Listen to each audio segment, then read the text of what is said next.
Claire. Hi, I'm Brianna. Hi, I'm Kristen. Hi, I'm Bridget. And we're from Duffield High School. Today we're making Smoked chicken and potato croquettes with an Indian twist. Are you ready, team? Of course we are. Let's go.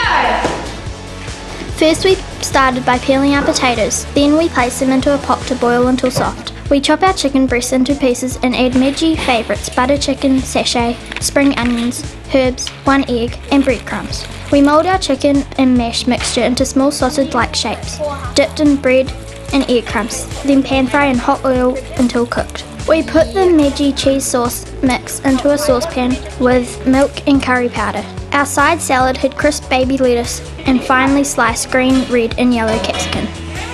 And this is it, smoked chicken and potato croquettes with an Indian